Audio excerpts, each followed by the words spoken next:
नमस्कार दोस्तों, एजुकेशन 24 में आपका स्वागत है। दोस्तों आज का वीडियो बहुत ही खास होने वाला है क्योंकि आज के इस वीडियो में आपको बीए फर्स्ट ईयर के फर्स्ट सेमेस्टर में आपका सब्जेक्ट ज्योग्राफी यानी कि भूगोल, उसके अंदर कौन कौन से क्वेश्चन आने वाले हैं। इस वीडियो के अंदर मैं आपको आने वाले क्वेश्चन के बारे में बताऊंगा, तो आप इस वीडियो को पूरा अंत तक जरूर देखिएगा क्योंकि इस वीडियो से आपको बहुत कुछ सीखने को मिलेगा जो कि बीए एग्जाम में काम करेगा।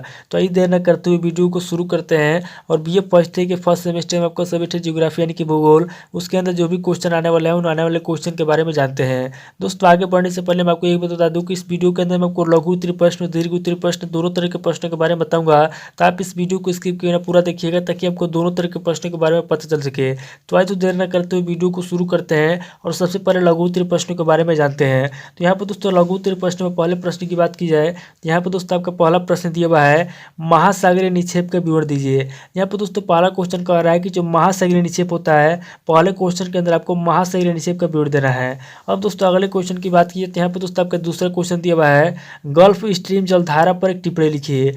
दूसरा क्वेश्चन कह रहा है कि गल्फ स्ट्रीम जलधारा क्या होता है। दूसरे क्वेश्चन के अंदर आपको गल्फ स्ट्रीम जलधारा पर टिप्पणी लिखना है। अब दोस्तों अगले क्वेश्चन की बात की जाए तो यहाँ पर दोस्तों आपका तीसरा क्वेश्चन दिया हुआ है, महासागरीय जल में लवणता की विभिन्नता के 4 कारणों को उल्लेख कीजिए। तीसरा क्वेश्चन कह रहा है कि जो महासागरीय जल होता है, महासागरीय जल में जो लवणता होता है, महासागरीय जल में लवणता की विभिन्नता के 4 कारणों को उल्लेख करना है। यानी कि जो महासागरीय जल में लवणता की विभिन्नता होता है, तीसरे क्वेश्चन के अंदर आपको महासागरीय जल में लवणता की विभिन्नता के 4 कारणों का उल्लेख करना है। अब दोस्तों अगले क्वेश्चन की बात की तो यहाँ पर दोस्तों आपका चौथा क्वेश्चन दिया हुआ है, जीवमंडल के विकास व विस्तार का वर्णन कीजिए। चौथा क्वेश्चन कह रहा है कि जीवमंडल का विकास कैसे होता है, विस्तार कैसे होता है। चौथे क्वेश्चन के अंदर आपको जीवमंडल के विकास व विस्तार का वर्णन करना है। अब दोस्तों अगले क्वेश्चन की बात की जाए तो यहाँ पर दोस्तों आपका पांचवा क्वेश्चन दिया हुआ है, जैविक अनुक्रम क्या है। पांचवा क्वेश्चन कह रहा है कि जैविक अनुक्रम क्या है। पांचवें क्वेश्चन के अंदर आपको जैविक अनुक्रम के बारे में बताना है। अब दोस्तों अगले क्वेश्चन की बात की जाए तो यहाँ पर दोस्तों आपका छठा क्वेश्चन दिया हुआ है, शीतोष्ण कटिबंधीय चक्रवात की विशेषताओं का वर्णन कीजिए। छठा क्वेश्चन कह रहा है जो शीतोष्ण कटिबंधीय चक्रवात होता है,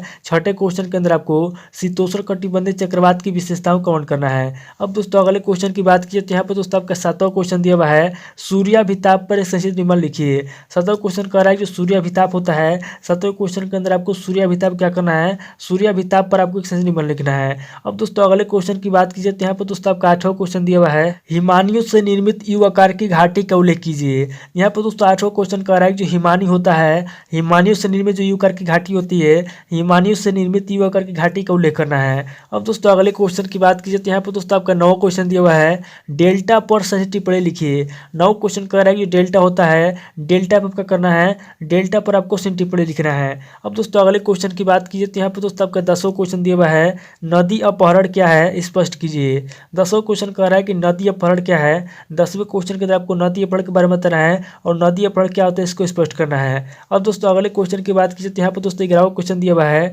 अपक्षय तथा अपर्दन में अंतर स्पष्ट कीजिए। 11वां क्वेश्चन कह रहा है कि अपक्षय क्या होता है, अपर्दन क्या होता है, अपक्षय तथा अपर्दन में क्या अंतर होता है। 11वां क्वेश्चन के अंदर आपको अपक्षय तथा अपर्दन में अंतर स्पष्ट करना है। अब दोस्तों अगले क्वेश्चन की बात कीजिए तो यहाँ पर दोस्तों आपका 12वां क्वेश्चन दिया हुआ है, अवसादी चट्टानों के प्रकार एवं विशेषताओं का वर्णन कीजिए।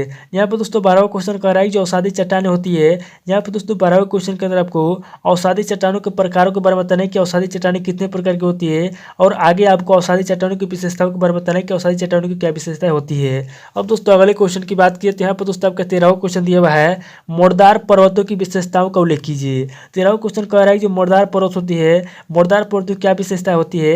13वें क्वेश्चन के अंदर आपको मोरदार पर्वतों की विशेषताओं का उल्लेख करना है। अब दोस्तों अगले क्वेश्चन की बात की तो यहाँ पर दोस्तों आपका 14वां क्वेश्चन दिया हुआ है, भारत की भूकंप पेटियों का वर्णन कीजिए। यानी जो भारत की भूकंप पेटियां होती है, 14वें क्वेश्चन के अंदर आपको भारत की भूकंप पेटियों का वर्णन करना है। अब दोस्तों अगले क्वेश्चन की बात की जाए तो यहाँ पर दोस्तों आपका 15वां क्वेश्चन दिया हुआ है, सम स्थिति या भू संतुलन का अर्थ बताइए। यानी जो सम स्थिति होती है या फिर जो भू संतुलन होता है, 15वें क्वेश्चन के अंदर आपको सम स्थिति या भू संतुलन का अर्थ बताना है। यानी कि सम स्थिति या भू संतुलन का क्या अर्थ होता है, 15वें क्वेश्चन के अंदर आपको सम स्थिति या भू संतुलन का अर्थ बताना है। अब दोस्तों अगले क्वेश्चन की बात की जाए तो यहाँ पर दोस्तों आपका 16वां क्वेश्चन दिया हुआ है, प्लेट विवर्तनिकी सिद्धांत को विस्तार से समझाइए। यहाँ पर दोस्तों 16वां क्वेश्चन कह रहा है कि जो प्लेट विवर्तनिकी सिद्धांत है, प्लेट विवर्तनिकी सिद्धांत को विस्तार से समझाइए। यानी यानी जो प्लेट विवर्तनिकी सिद्धांत है, प्लेट विवर्तनिकी सिद्धांत को आपको विस्तार से समझाना है। अब दोस्तों अगले क्वेश्चन की बात की जाए तो यहाँ पर दोस्तों आपका 17वां क्वेश्चन दिया हुआ है, पृथ्वी की आंतरिक संरचना के संबंध में विभिन्न मतों का वर्णन कीजिए। 17वां क्वेश्चन कह रहा है कि जो पृथ्वी की आंतरिक संरचना है, पृथ्वी की आंतरिक संरचना के संबंध में क्या करना है, पृथ्वी की आंतरिक संरचना के संबंध में विभिन्न मतों का वर्णन करना है। अब दोस्तों अगले क्वेश्चन की बात की जाए तो यहाँ पर दोस्तों आपका 18वां क्वेश्चन दिया हुआ है, पृथ्वी की गति पर टिप्पणी लिखिए। यानी जो पृथ्वी की गति होती है, 18वें क्वेश्चन के अंदर आपको पृथ्वी की गति पर टिप्पणी लिखना है। ये जो टोटल आपके 18 क्वेश्चन हो गए जो कि आपका लघु उत्तरीय प्रश्न पूछ जाएंगे। अब दोस्तों आगे हम लोग दीर्घ उत्तरीय प्रश्नों के बारे में जानेंगे। तो यहाँ पर दोस्तों दीर्घ उत्तरीय प्रश्नों में पहले प्रश्न की बात की जाए तो यहाँ पर दोस्तों आपका पहला प्रश्न दिया हुआ है, भौतिक भूगोल का अर्थ समझाइए, इसके विषय क्षेत्र तथा महत्व को समझाइए। पहला क्वेश्चन कह रहा है कि जो भौतिक भूगोल है, सबसे पहले आपको भौतिक भूगोल का अर्थ बताना है कि भौतिक भूगोल का अर्थ क्या होता है। उसके बाद आगे कह रहा है कि इसके विषय क्षेत्र तथा महत्व को समझाइए, यानी कि भौतिक भूगोल के कौन कौन से विषय क्षेत्र हैं, भौतिक भूगोल के विषय क्षेत्र के बारे में बताना है और भौतिक भूगोल का क्या महत्व है, भौतिक भूगोल का महत्व बताना है। अब दोस्तों अगले क्वेश्चन की बात की तो यहाँ पर दोस्तों आपका दूसरा क्वेश्चन दिया हुआ है, पृथ्वी की उत्पत्ति संबंधी प्रमुख परिकल्पनाओं को लिखिए तथा किसी एक परिकल्पना की विवेचना कीजिए। यहाँ पर दूसरा क्वेश्चन कह रहा है कि पृथ्वी की उत्पत्ति संबंधी प्रमुख परिकल्पना है, यहाँ पर दोस्तों आपको पृथ्वी की उत्पत्ति संबंधी प्रमुख परिकल्पनाओं को लिखना है और किसी एक परिकल्पना की विवेचना करना है। अब दोस्तों अगले क्वेश्चन की बात की जाए तो यहाँ पर दोस्तों आपका तीसरा क्वेश्चन दिया हुआ है, प्राट तथा एयरी के विचारों के संदर्भ में समस्थिति सिद्धांत की विवेचना कीजिए। यानी कि तीसरा क्वेश्चन कह रहा है कि जो प्राट तथा एयरी के विचार हैं, यहाँ पर तीसरे क्वेश्चन के अंदर आपको प्राट तथा एयरी के विचारों के संदर्भ में समस्थिति सिद्धांत की विवेचना करना है। अब दोस्तों अगले क्वेश्चन की बात की जाए तो यहाँ पर दोस्तों आपका चौथा क्वेश्चन दिया हुआ है, आंतरिक ज्वालामुखी क्रिया से बनने वाली भू आकृतियों का वर्णन कीजिए। चौथा क्वेश्चन कह रहा है जो आंतरिक ज्वालामुखी क्रिया है, आंतरिक ज्वालामुखी क्रिया से बनने वाली जो भू आकृति है, चौथे क्वेश्चन के अंदर आपको आंतरिक ज्वालामुखी क्रिया से बनने वाली भू आकृतियों का वर्णन करना है। अब दोस्तों अगले क्वेश्चन की बात की जाए तो यहाँ पर दोस्तों आपका पांचवा क्वेश्चन दिया हुआ है, अवसादी चट्टानों की उत्पत्ति विशेषताओं एवं प्रकारों का वर्णन कीजिए। यानी कि पांचवा क्वेश्चन कह रहा है कि जो अवसादी चट्टानें हैं, यहाँ पर दोस्तों आपको बताना है कि अवसादी चट्टानों की उत्पत्ति कैसे होती है, अवसादी चट्टानों की विशेषता क्या है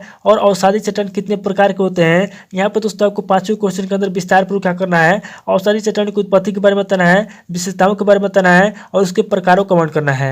अब दोस्तों अगले क्वेश्चन की बात की जाए तो यहाँ पर दोस्तों आपका छठा क्वेश्चन दिया हुआ है, नदी अपरदन द्वारा उत्पन्न भू आकारों का विश्लेषणात्मक वर्णन कीजिए। यहाँ पर दोस्तों छठा क्वेश्चन कह रहा है जो नदी अपरदन होता है, नदी अपरदन द्वारा उत्पन्न जो भू आकार होते हैं, यहाँ पर छठे क्वेश्चन के अंदर आपको नदी अपरदन द्वारा उत्पन्न भू आकारों का विश्लेषणात्मक वर्णन करना है। अब दोस्तों अगले क्वेश्चन की बात की तो यहाँ पर दोस्तों आपका सातवां क्वेश्चन दिया हुआ है, सनातनी पौने किसे कहते हैं, पृथ्वी पर सनातनी पौनों की व्यवस्था का उल्लेख कीजिए। सातवां क्वेश्चन कह रहा है कि सनातनी पौने किसे कहते हैं, यहाँ पर आपको सनातनी पौनों के बारे में बताना है और आगे कह रहा है कि पृथ्वी पर सनातनी पौनों की व्यवस्था का उल्लेख कीजिए। यानी जो पृथ्वी है, पृथ्वी पर सनातनी पौनों क्या व्यवस्था है, यहाँ पर दोस्तों आपको बताना है कि पृथ्वी पर सनातनी पौनों की व्यवस्था क्या है। अब दोस्तों अगले क्वेश्चन की बात कीजिए तो यहाँ पर दोस्तों आपका 8वां क्वेश्चन दिया हुआ है और दीर्घ उत्तरीय प्रश्न का लास्ट क्वेश्चन दिया हुआ है, महासागरीय धाराओं की उत्पत्ति की व्याख्या कीजिए तथा प्रशांत महासागर की धाराओं का वर्णन कीजिए। 8वां क्वेश्चन कह रहा है जो महासागरीय धाराएं होती है, यहाँ पर दोस्तों 8वें क्वेश्चन के अंदर आपको महासागरीय धाराओं की उत्पत्ति के बारे में बताना है, यानी कि महासागरीय धाराओं की उत्पत्ति की व्याख्या करना है